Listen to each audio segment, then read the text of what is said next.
We're well and truly in the second half of Acts now. And the story has moved away now from being one of a story about what happened to Peter and all the other original apostles. We're now in the midst of Paul's evangelistic journeys. We've heard his story of coming to faith. We've heard about how he and Peter have realised and begun to preach the gospel, not just to the Jews, but the Gentiles. That amazing transition.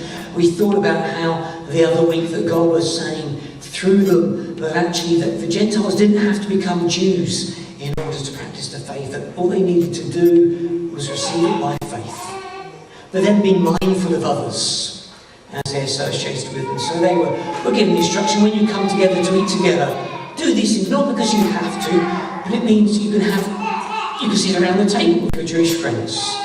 And so we thought about all of that. But today we move to a very different place. And out of all of the journeys, all the places in Acts that have grabbed my attention, this is the one out of all of them that I love the most. Athens. And Athens very much is a place like today. A place like where we are now. Which means to me, I think this is a passage we can easily look at and learn a lot from Paul's approach in sharing the gospel in Athens. Paul describes Athens as being very religious. Now, that might strike you as a bit of a strange thing for me to say straight away. I think this is a place like where we are today. Paul says they're very religious, they worship a whole gamut of gods. Well, I came here this morning, walked down the road, and I didn't see any other temples to any other gods in Wormley. We have 2 churches, and that's it. And as much as I'd love to stand here and say both of our churches are healing, thriving, we're not doing badly, but we're not as big as we could be, let's put it that way. We're a growing church, but there is yet more growth to be had. But I wouldn't say that obviously Wormley is a very religious place, that the UK is a very religious place.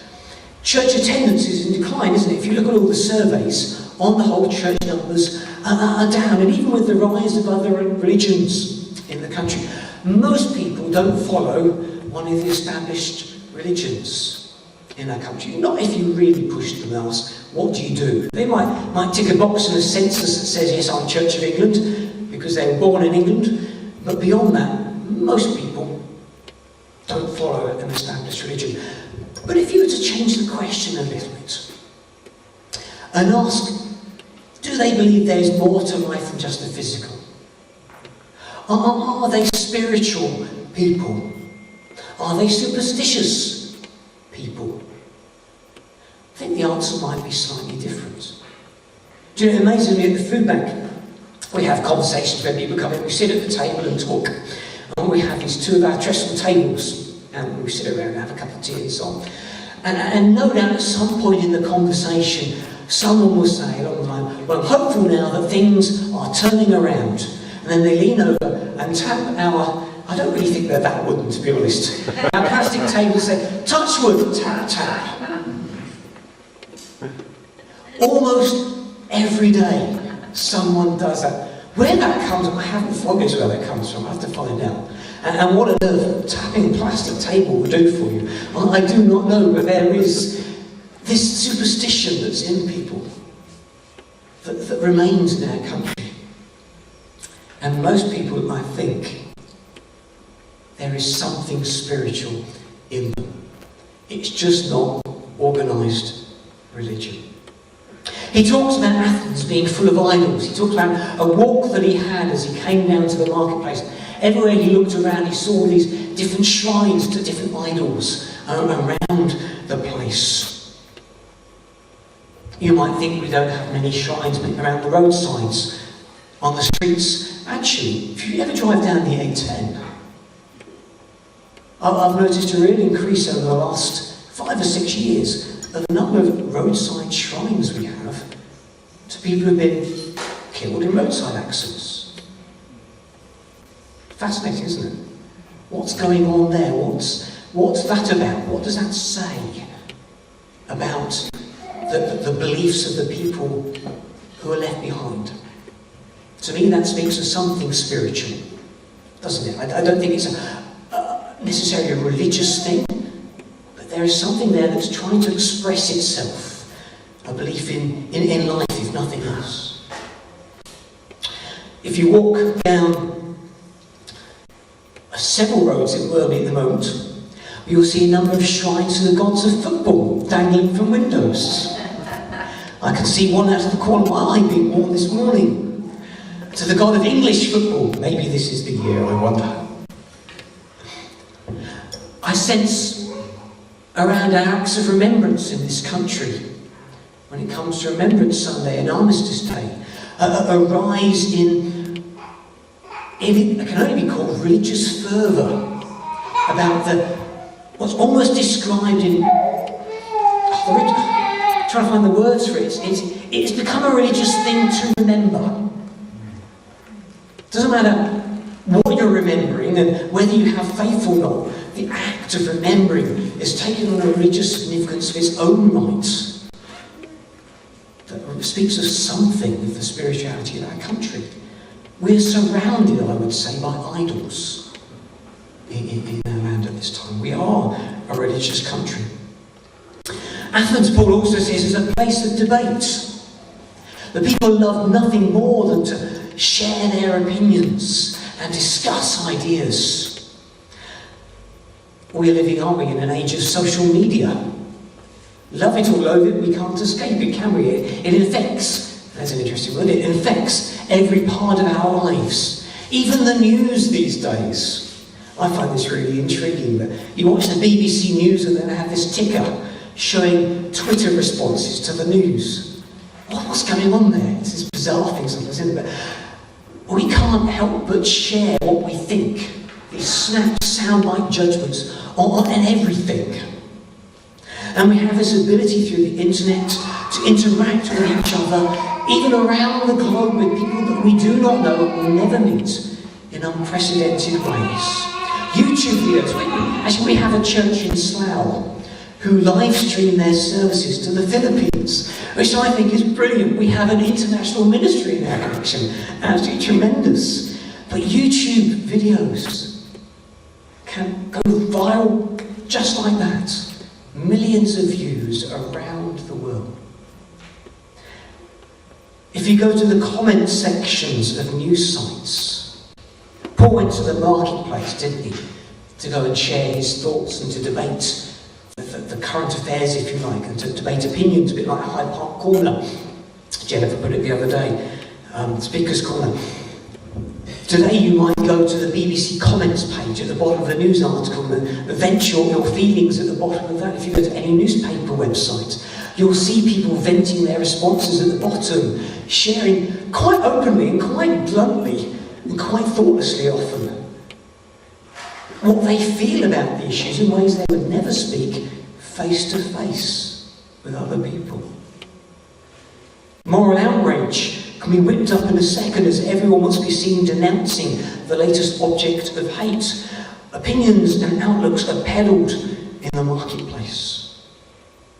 And verse 21 here reflects this. All the Athenians, Luke writes, and the foreigners who live there spend their time doing nothing but talking about and listening to the latest ideas. If you read that quickly, that sounds quite impressive, doesn't it? Here's a people who like to grapple with current opinion, like to be thoughtful, thinking it through, really engaging with current affairs. Actually, I think that's an insult. If you actually stop and think what's he saying, this is not a city of thoughtful people of depth, but it's a city of shallow people who flick from one idea to the next almost instantly, full of passion but no substance, full of critique but never committing to anything. I wonder, does that sound familiar? Dare I say that sounds just like a description so often of our country.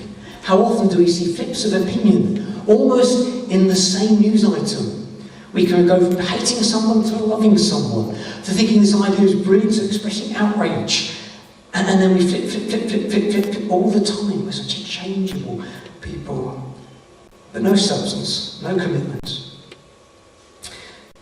I've got to be careful here, of course. Before I point the finger too much, I need to point at myself, don't I, as well? I'm standing here peddling ideas. I have to keep asking myself, how much of what I'm expressing do I live out as well? But this is where Paul finds himself in Acts 17. Life has not been easy for Paul recently. In fact, it's been very traumatic. He's been in Thessalonica and Berea, where he shared his faith. And as he's done so, he's found himself at the end of threats and riots, which resulted in being smuggled out of the cities, escaping with his life. He's been smuggled out to Athens, and there he's waiting for Silas and Timothy to join up with him. I wonder, if you were Paul at this point, what would you do? I know what I would do. I would lie low and recoup. Take a deep breath. But not Paul. We've got used to Paul, haven't we? He never does that. And he goes straight at it again. And like me, you'll either be singing his praises and having such dedication to evangelism, or you'll be banging your head and saying, Paul, look, just stop and learn me a lesson here. Think again. But no, Paul keeps on going. I think he's an amazing guy. He keeps on going. And he does what he always does. He goes to synagogue to talk to the Jews. He always does that first. He's committed still to his people. And then he goes to where the people gather, the marketplace, to share his faith with them. I wonder where you might think the equivalents for those places are today. Where in Wormley, or where in the circles that you mix in, is the synagogue? Where's the place where people with some religious ideas, some interest in spirituality, where do they meet? Where do they gather? Where are they? Where are those you can go to where you're not cold calling, if you like? People are already interested. And where's the marketplace? Here's a question I've really tussled with in Wormley since coming here. Where's the place that people gather in our community? Because that's where we want to be, isn't it?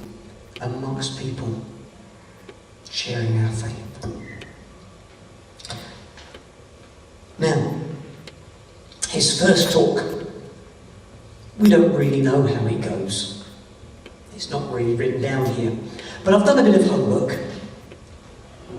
dig between the lines, got out the commentaries, and I think I've roughly reconstructed his sermon when he first got to the marketplace.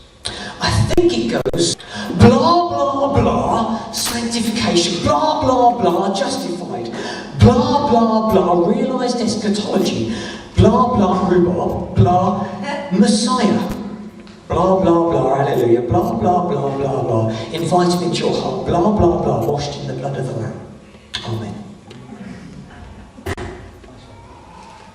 I should sit down there, shouldn't I? Sermon done. I love it. I made that up.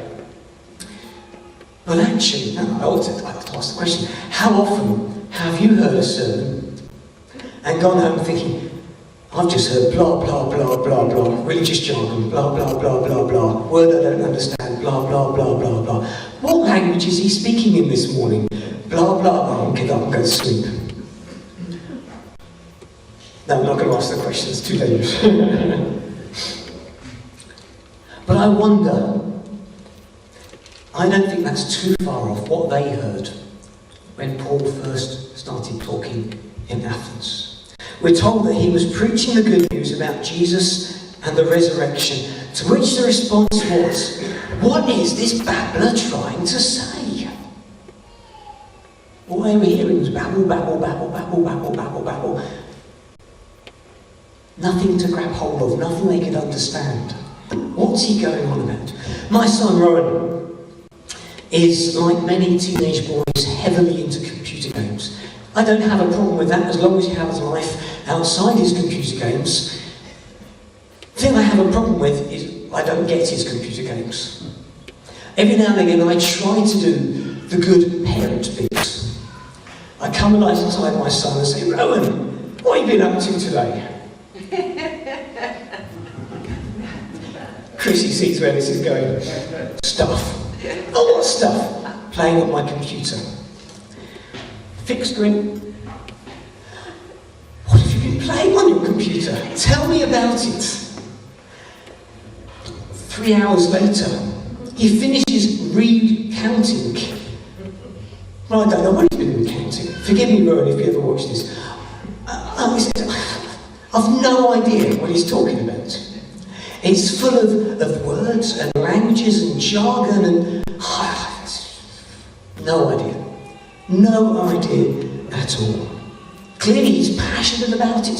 He's totally engaged in it. It's important. He thinks it's wonderful. It's turned his world upside down. But I don't get a single thing about it. Other than it involved turning the computer on. After that I get lost. It would be the same thing if you talked to me about Love Island. I'm not going to ask if any of you watch Love Island, but I have never watched Love Island. To me, it's another world. I'm not interested in that. Or modern pop music. Again, I'll hold my hands up. Modern pop music is not my thing. 60s blues music and heavy guitars, yeah, now you've got me. Mike and I could talk about that for hours. But modern pop music... Kate often asks me, do you not like so-and-so's latest song? I think, who's so-and-so? You know the one, it was on this morning, I wasn't listening. And the same thing's happening here, as you read between the lines. Paul has come and he's forgotten that he's so far away from Jerusalem, so far away from Jewish culture, that these people have no background in what he's speaking about. He dives straight into Jewish language, straight into images that they'd understand, straight eventually to Jesus, the Messiah, and the resurrection. We kind of know the scripture, we've read it before. But they're so far away from there, they don't get it. It was brilliant theological stuff. You couldn't fault it, I'm sure. But they didn't understand it. Fortunately for Paul, they have a taste for the exotic. They were fascinated by this something new that they were hearing, and so invited him to that place beginning with A, which I'm going to say Areopagus, and I have no idea if that's how you pronounce it. The city council give Paul another chance. And this is where what he does is really interesting. There's a debate over this, and I'll leave you to make up your minds which side of the debate you fall on. Some people say what Paul did here was a great mistake. Others say what Paul did next was a masterpiece and a lesson for us to follow. Because he starts not where he normally starts when he speaks again, but with what they are interested in. I'm not going to go into great depths in his talk. Kick-off beckons. And all you're going to hear is blah, blah, blah if I talk for too long. But we've seen already, haven't we? We know already they're a very spiritual people. Paul's picked this up as he's walked through and seen their idols, their shrines, and he's seen this altar to an unknown God. They're so religious, they're worried that maybe they're missing a God out. And it's a bit like our grave to an unknown soldier. They have this shrine to make sure that no one is missed out, no deity is forgotten. And he says, here's a place I can start. A meeting point between my faith and their faith. And everyone has faith. It's just in different things. But he finds that meeting place, that point of contact between interests, and he builds from there. And so my question today is, what are the concerns of the culture that you mix in? The communities that we move in, that we can build on, like Paul does. And Paul starts in that point and he says, you've got this altar to an unknown God. Let me tell you who this God is. He's the God who's made everything. So far they'll be with that. They can understand that. But then he draws it close. And do you know what he says? This God actually wants to be found by you and known by you. He's a personal God. To them that was a strange thing. If you want to know why I say strange, if you look up on Wikipedia, those two philosophies, you'll find out. I'm not going to give you the details now. And he gradually brings them from there, bit by bit by bit, to bring them to the God who actually has come down from the heavens as a man, to share himself with them. And en route, he quotes two of the most well-known verses in the Bible. Two verses that much loved. And even as I was reading them out, I saw some of you mouthing them. And I wonder if you know where they come from. Because did you know that two verses in this story are devoted to the worship of Zeus? And this morning you are reciting them. Now that's fascinating, isn't it? The first one is by a Greek poet called, here we go, Epimenides, or something like that. And he wrote this in a poem. They fashioned a tomb for you, holy and high one. Cretans always liars, evil beasts, idle bellies, but you are not dead. You live and abide forever. For in you we live and move and have our being. That was originally written about the god Zeus. And Paul takes that and says, let me use that, let me borrow that, and show you how actually it's more greatly fulfilled in the God that I'm sharing with you. And the other one describes the marketplaces by a guy called Aratus. Let's begin with Zeus, whom we mortals never leave unspoken. That every street, every marketplace is full of Zeus. Even the sea and the harbour are full of this deity. Everywhere, everyone is indebted to Zeus, for we are indeed his offspring.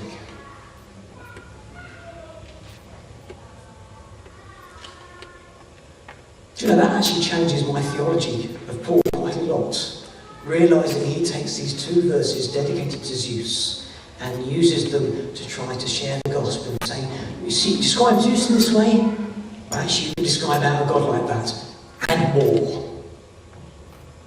But what he's doing really is taking something from their cultural understanding, something from their faith, and saying, look, you can use that as a stepping stone to come to the real God. This is who he is.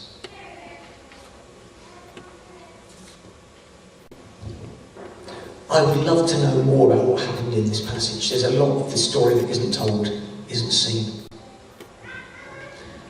Some people say it's a mistake. The commentaries are divided on this. Some will point to the fact, look, you can almost count the number of converts on one hand. Virtually no one was converted by this missionary journey of Paul here in Athens, complete and utter failure. But others say this was a great success for Paul. It's one of the few times he really went out into a place that was so far from Judaism, he had to start from scratch, and he's given us a great model by which to do it. I'm going to let you decide which one you think is right. But I'm going to say, I think this is a great model for us to follow. It may not be that as we go out, well, as we go out, I can tell you one thing we don't want to be doing. If we want to reach out to our culture today, we don't want to go out speaking the language of first century Palestine. We certainly don't want to go out talking the language of the King James Bible. Because if we do, all people are going to hear is a very nicely spoken blah, blah, blah, blah, blah. It might be wonderful stuff, but that's all they're going to hear. But I wonder, however, if we should be going out speaking the language of Ed Sheeran, Grenfell Towers, the language of YouTube, and dare I even say the language of Love Island. Because there we can begin to connect with the people around us. The challenge for us is then how to bring from that point up to the God that we know and love and worship. Of course, it's not without risk. There's the risk that they won't get us. But actually the greater risk is, I think, that those in the church won't like what we're saying. Because we're not talking in King James or first century Palestine or normal theological talk. We're using modern pop culture words. Can you imagine how, I do wonder what Peter thought of Paul quoting poems about Zeus. But you know what? I would rather offend the church and win a nation than to please the church and lose the nation. Because there's no point in speaking to ourselves, is there? After all, look at Jesus. How did he talk? Parables? Illustrations taken from farming, fishing? For the church to grow and flourish, it's those outside we need to be communicating to, not those already in it. And for that, we need to take on their flesh and move into their neighbourhoods. Shall we pray?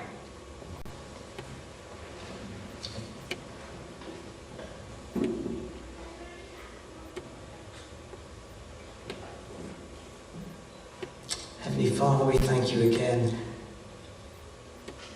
that as in those poems that Paul quoted, you are close to us, you've drawn near to us. And we think most of all of how you sent your Son, not only to draw close to us, but become one of us, to live amongst us, to look like us, to speak like us, to reach out to us in ways that we can understand. Father, forgive us for the times when all we've said is blah, blah, blah. Lord, help us to speak the language of those we move amongst, that we might speak to them of you in ways that they understand. Amen. Amen.